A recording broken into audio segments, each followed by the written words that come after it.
been a lot of airplane drama all over the world. As you probably already know or have experienced, flights are getting canceled across the US and around the world. They say the cancellations are due to major staff shortages and increasing costs. So I figured I'd help them find a way to raise more money that's on brand for most airlines. They could start charging for things like using the bathroom, putting something in the overhead bin, looking out the window, putting the seat back, punching a screaming child. And honestly, they should get rid of those complimentary drinks. I mean, what is this, a charity?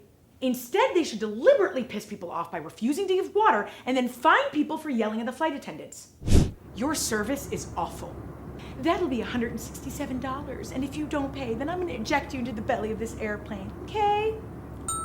Or maybe they should do a landing fee. This is your pilot. We are preparing for landing, so if you'd like to land with us, please swipe your credit cards for the landing charge. Otherwise, the parachutes can be found in the back. Enjoy your stay in Pittsburgh, and thank you for flying with us. We got a lot to talk about today. Boris Johnson is resigning. We'll talk the latest in Ukraine. Sir Mark Lowcock chats with us about his book on humanitarian aid. We'll talk about Russia's spate of arrests and WNBA player Brittany Griner, and the woman fighting Nicaragua's dictator. Before we start though, show me some love and please hit that subscribe button below. Don't forget the notification bell and like this video. There has been a whole lot of political drama in the UK, and you know what? The geeks expected it. British Prime Minister Boris Johnson announced he would be resigning, and he'll stay in office until a new leader is elected, likely in a few months. Here's what happened. One of his political appointees named Chris Pincher was accused of sexual misconduct, and apparently Bojo knew about this even as he continued to promote him. The story started last week when Chris Pincher resigned from his political appointment after complaints that he groped two men at a private club. Yep, he pinchered them. Sorry, that was too easy. It was like handed to me on a platter. So people wondered, how much did Boris know when he appointed this guy as Conservative Deputy Chief Whip, which is ironically a job where you enforce party discipline. At first, the Prime Minister's team said Bojo wasn't aware of the accusations, but then they changed their tune and said he did know, but that the accusations were either resolved or did not progress to a formal complaint. Then a former top civil servant said, no, actually, Bojo was briefed about an allegation that resulted in a formal complaint. And so Bojo's team said he simply forgot about this little tidbit of damning news. So then his government started to crumble. Two of his cabinet ministers resigned, a bunch of junior officials resigned, and then Boris fired one of his top ministers after he encouraged Bojo to step down. And he really tried to hang on, but he finally announced he would resign. I'd asked you all earlier in the week if you thought he should resign, and 68% of you said yes. He was stubborn though, and it took him a while. I kind of wonder if the Queen convinced him in her own way.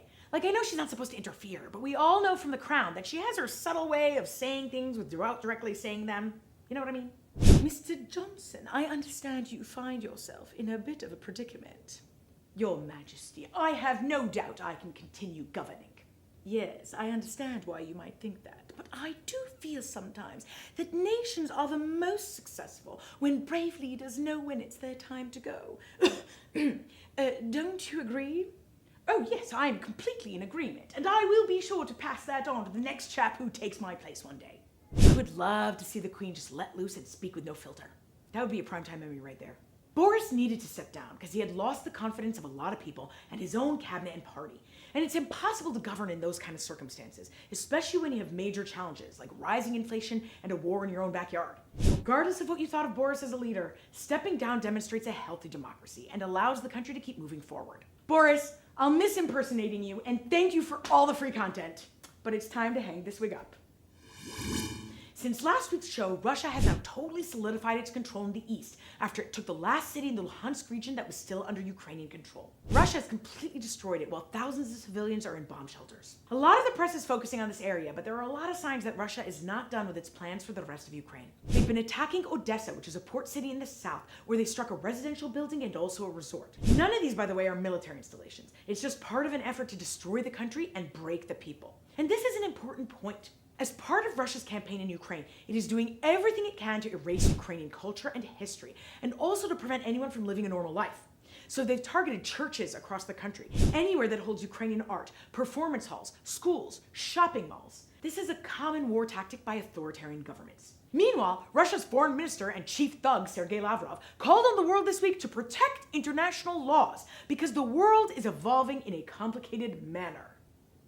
Yeah.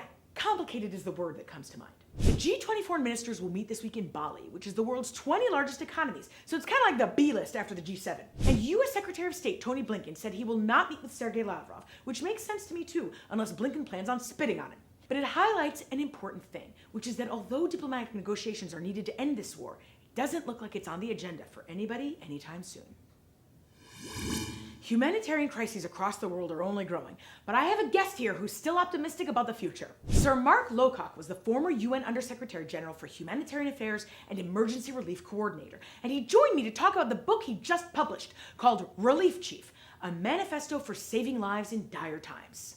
Mark was also a former senior British official, and he's now a distinguished non-resident fellow at the Center for Global Development. His book covers his time at the UN, where he became known as the Relief Chief because his job was to coordinate the global response to saving lives and protecting the most vulnerable. He started the job in 2017, and he had no idea he was about to witness the biggest explosion in humanitarian need in modern history. Things like wars, droughts, floods, storms, earthquakes, volcanoes, and then the pandemic.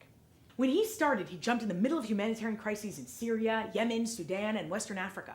And then new ones popped up, like those in Ethiopia, Mozambique, Venezuela, Afghanistan, and elsewhere.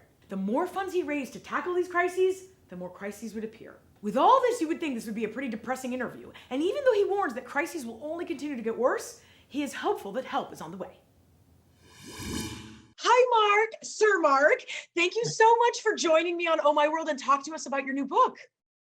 Mark is cool. Thanks so much. It's a thrill for me. So my book I wrote before Putin did the terrible thing he did in Ukraine. I was trying to tell the story of these humanitarian crises around the world and how we can save even more lives. And then Putin comes along, creates not just horror in Ukraine, but this huge global food crisis. So I feel I'm a bit ahead of the curve on describing how we need to tackle this. And the good news is this is a fixable problem.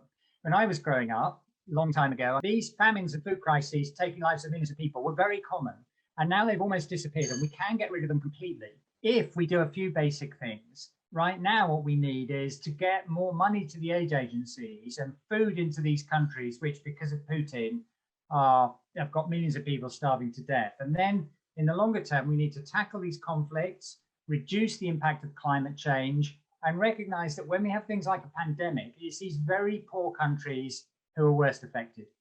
And it's just so great to hear an optimistic outlook to this. Well, you know, there's 100 things that we can do to fix these problems. And these are all things that are easy to do, even given the difficult politics of the modern world. That's great. Well, I hope that people buy your book and look up the easy things to do and are motivated and inspired to get working at it. Thank you.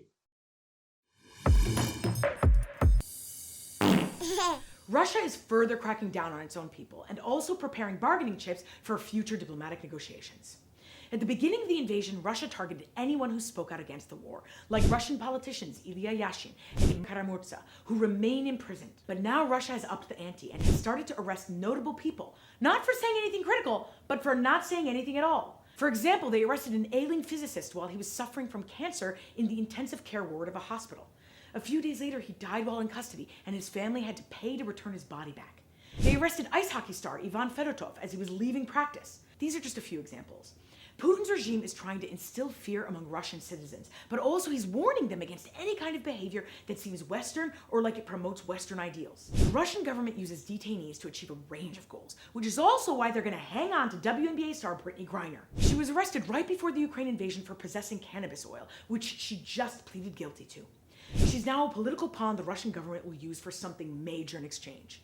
She recently wrote a heartbreaking letter to President Biden where she begged him not to forget her or the other American political prisoners in Russia. She said, "As I sit here in a Russian prison, alone with my thoughts and without the protection of my wife, family, friends, Olympic jersey, or any accomplishments, I'm terrified I might be here forever." Biden's team says they'll use every tool to get her out as soon as possible. And I believe this, but having been on the other side, I can tell you these things are tricky and they take a while. Putin and his regime suck for so many reasons, but for being a global hostage taker, the Russian government is on my shit list this week.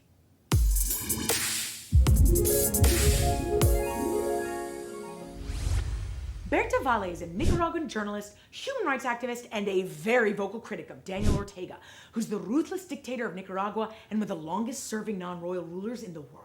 Especially over the last year, he has cracked down on civil liberties, closed down NGOs, universities, and independent media, and has imprisoned political oppositionists. In fact, Berta is married to one of those political prisoners. Her husband is the pro-democracy activist and presidential candidate Felix Maradiaga, who was imprisoned a year ago when Ortega's regime pursued an unprecedented crackdown against the opposition during Nicaragua's general elections. He and other political prisoners, including presidential candidates, opposition leaders, journalists, students, labor leaders, and human rights defenders, are being held at a prison called El Chipote, which has been characterized as a dungeon.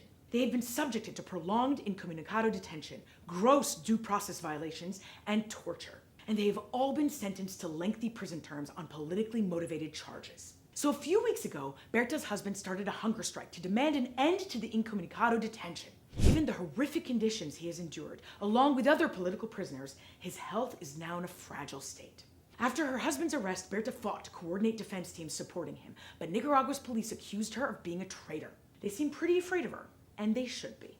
Berta is currently living in the US with her daughter in exile, where she's been campaigning to bring international attention to the Ortega regime's oppression and its abuses and the unjust imprisonment of her husband and the other political prisoners in the country. And just sharing the stories of these prisoners and making sure they're not forgotten and calling for their release can go a long way. Call for the release of Felix and other Nicaraguan political prisoners with the hashtag Libertad Ya and SOS Nicaragua.